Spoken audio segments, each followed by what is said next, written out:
అని చెప్పి వీళ్ళు అని చెప్పి కానీ ఒకటండి, సాధారణ ఓటర్ కి కూటమికి ఓటు వేయడం వల్ల ఇది కలిగే ప్రయోజనం అని చెప్పడానికి ఏదైనా ఉందా?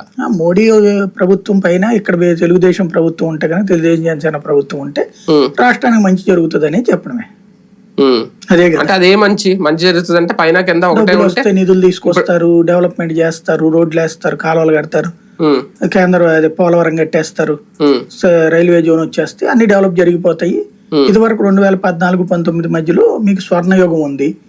అప్పుడు అసలు రాష్ట్రంలో ఎవరికి కూడా ఏ విధమైన ఇబ్బంది లేదు. అందరూ 3 పంటలు పండేయి ఏడాది పొడుగునా. అట్లాగే రైతులందరూ కూడా సస్యశ్యామలమైనటువంటి పంటలతో ఉండేవాళ్ళు. అప్పట్లో అసలు ప్రజలకు ఎలాంటి ఇబ్బంది ఉండేది కాదు. అందరికి అన్న క్యాంటీన్ దగ్గర భోజనం చేస్తుండేవాళ్ళు. అట్లాగే నెల అయ్యేటప్పటికి డబ్బులు ఎవరి కాళ్ళకి వచ్చేస్తుండేవి. అసలు రాష్ట్ర ప్రభుత్వం ఇచ్చే డబ్బుల మీద ఎవరు డిపెండ్ అయ్యేవాళ్ళు కాదు. ఆ రోజున రామరాజ్యం నడిచేది. అది మళ్ళీ పునరుద్ధరిస్తారు ఇప్పుడు. ప్రజా ప్రయోజనార్థం కనిపించట్లేదు, పార్టీల ప్రయోజనార్థం కూడా కనిపించట్లేదు పొత్తులో అనేది ఎంతవరకు కరెక్ట్? అంటే ప్రజా ప్రయోజనం అనేటువంటిది ప్రజా ప్రయోజనం అని లెక్క చెప్పేది.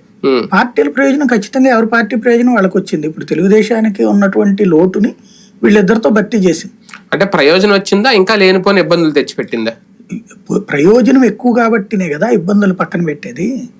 ప్రయోజనం ఎక్కువ ఉంటదంటేనే ఇబ్బందులు పక్కన పెట్టుకుంటారు.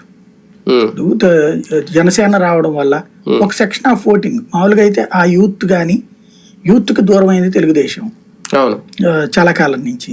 ఎందుకు అంటే చంద్రబాబు వచ్చినప్పటి నుంచి యూత్ ను ప్రోత్సహించలేదు ఆయన.